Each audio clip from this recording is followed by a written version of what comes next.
Hi, and welcome to AQ's Blog and Grill. Very excited today to welcome our guest, Guy Kawasaki. Guy is Skyping in from California. Guy Kawasaki, you're comfortable with the fact that you're now the second most famous Hawaiian.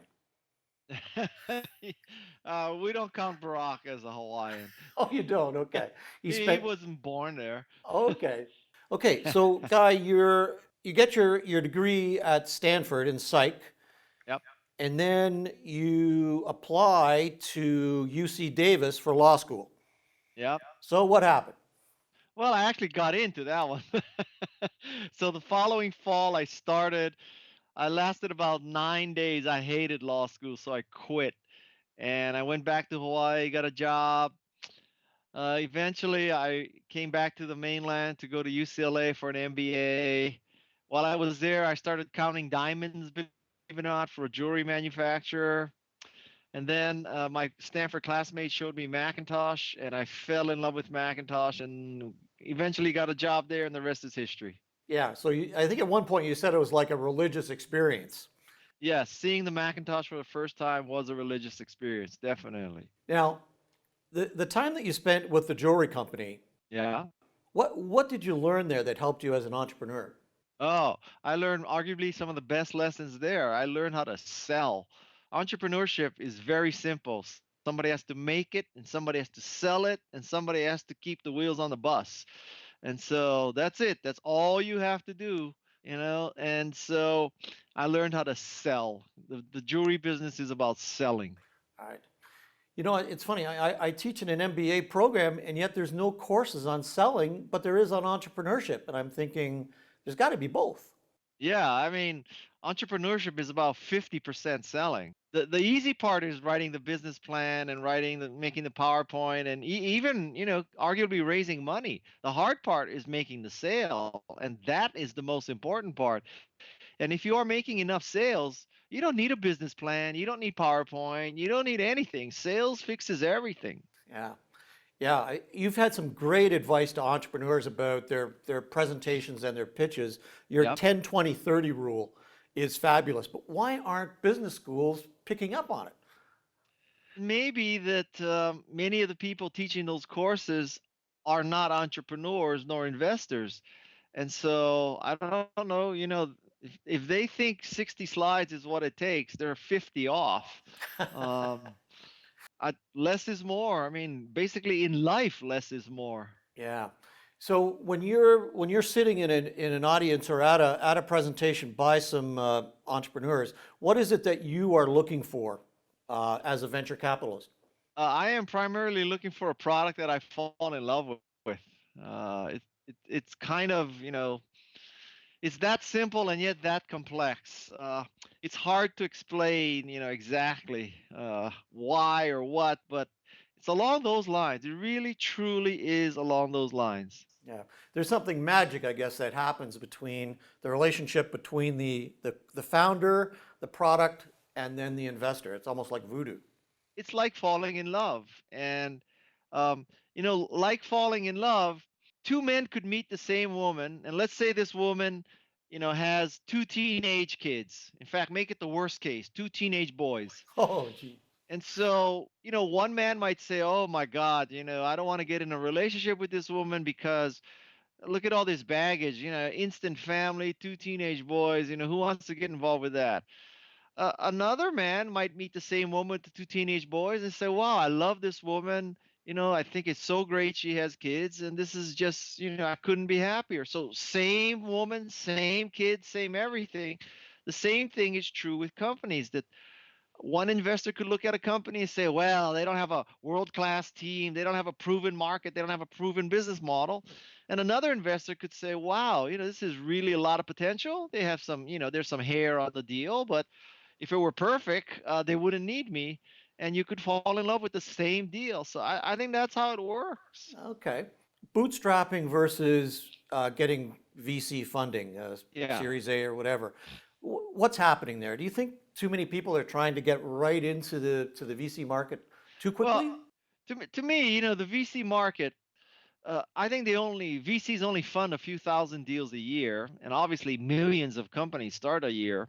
The VC market is a very different game. It is a game where you're trying to create the next Google, and without being on crack, you can see that you might be doing, I don't know, $200 million in 5 years. So that eliminates a lot of businesses, such as consultancies, retailers, restaurants. I mean, I'm not saying any of these businesses are not going to be successful. I'm just saying the venture capital game is for something that is going to be the next Google. And so that eliminates a lot of companies. Now, luckily, today, most of the things you need as an entrepreneur are free or cheap. So tools are free or cheap. People, virtual teams are, I don't know if they're cheap, but it's not like before where you had to rent a building and bring people in and all this kind of stuff. So commercial real estate is less necessary. There's incubators, and then marketing is free or cheap with Twitter and Facebook and Google Plus and stuff like that. So as you go down the line, oh, and you don't have to buy servers and racks of stuff, because now you use Google Drive, or use S3, or use Rackspace or something like that.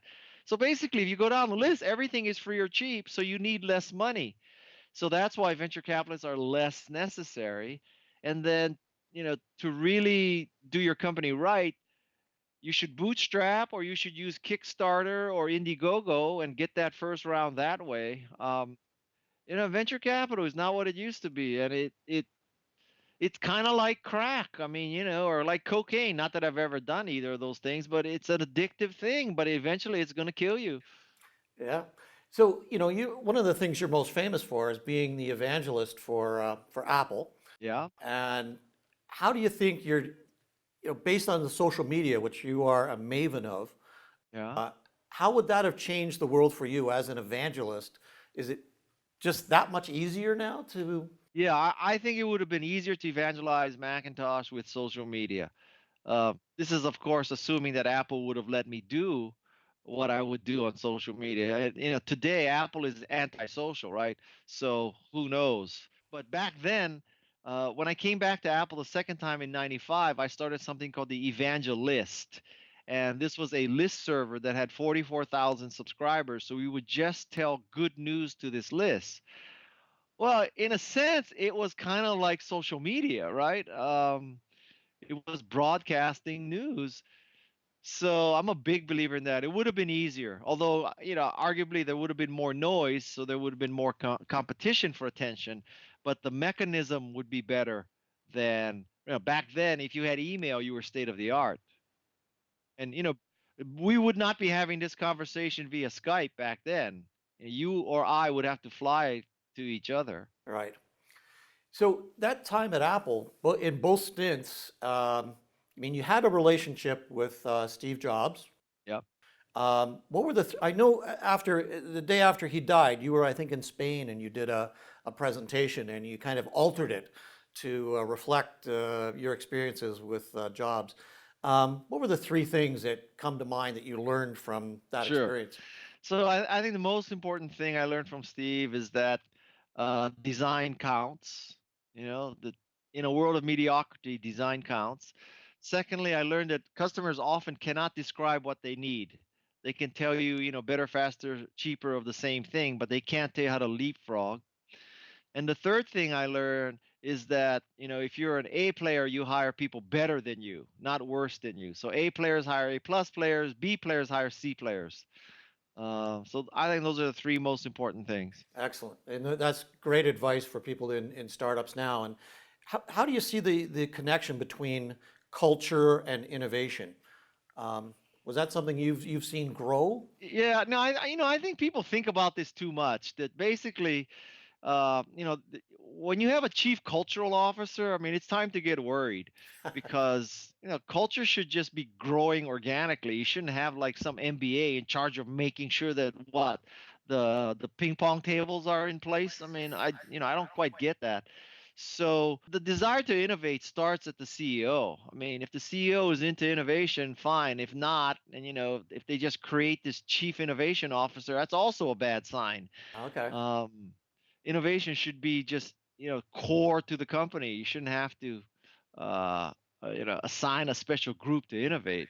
right? It's kind of like oxygen. It just Exactly. permeates the thing. Now, Yes. you had an interesting quote lately, or not too long ago, about inbound marketing. And, if you want to spend your money, use traditional advertising and marketing stuff. But if you want to invest your money and get a return on it, use inbound. Yeah, I mean, I'm a big believer in, actually free marketing. I take it as a personal insult if I have to pay for any marketing. And it's because of social media that, if you develop a following, a follower base on these services, you should be able to do most of this stuff for free. And, I've never been in a situation where I had $200 million to introduce a product. So, for those people who do, hallelujah, God bless you. But I've never been in that situation. So, One of the companies that you co-founded was Fog City Software, yeah, and you've talked about your co-founders as being great. yeah. What makes a great co-founder? A great co-founder is someone who has skills that are different from you. So, obviously I'm marketing and social media. The co-founder of Fog City was a real engineer, product designer, product management engineer. And I just cannot do that kind of stuff. And he hates marketing. So it's that kind of relationship. I think what many companies do or many teams do is they hire in their own image. So engineers hire more engineers. Well, the problem is, you need to sell. And if you're a sales guy, you hire more salespeople. Well, the problem is somebody's got to make it. So you need to hire people who have complementary skills, not duplicate skills. Right. What's your philosophy on Bozos and having Bozos in your company? Well, yeah, as I said earlier, B players hire C players hire D players hire E players, and pretty soon you have Z players, and that's called the Bozo explosion. So, I think you should always hire people who are better than you. I mean, it is kind of that simple. Hmm. And I guess that's what leaders are supposed to do, right? They're supposed to create other leaders, not just employees or Yeah, followers. yeah, one would hope. Oh, that's great. Now, what is it that Guy does you lead a pretty active life, and some stress or something must creep in there. What is your stress releaser? What is it that you do in your spare time? I play hockey. I play hockey 4 or 5 times a week. In fact, I have a situation today where I have this at 9:30 my time. I have a radio interview at 10:30 my time. I have a half-hour webinar that's supposed to go from 11:30 to 12, but I'm going to change into my stuff so that the minute I'm over at 12, I'm going to get on the ice because my pickup hockey starts at 12:15. So, that's the nature. A lot of people think, "Oh, Guy, you're so busy, you have all these business meetings." The truth is, I'm getting to the rink. So I never, ever have lunch meetings during the week because that's when I play hockey. Yeah, and you started this whole addiction Yeah. 10 years ago when your boys started to play? Yeah, yeah. I started playing hockey at 48. So having never skated in my life. And so now, I'm on some of these teams and these kids are like, 32, right? And so I say to them, you're 32. So imagine if 16 years from now is when you start playing hockey, and then 10 years from now is what I am today. I mean, no, 26 years from now is what I am. So stop playing hockey for 16 years and then take it up and then add 10 years. That's who I am today. Uh, so, that kind of shakes them up. I noticed Not that I'm good.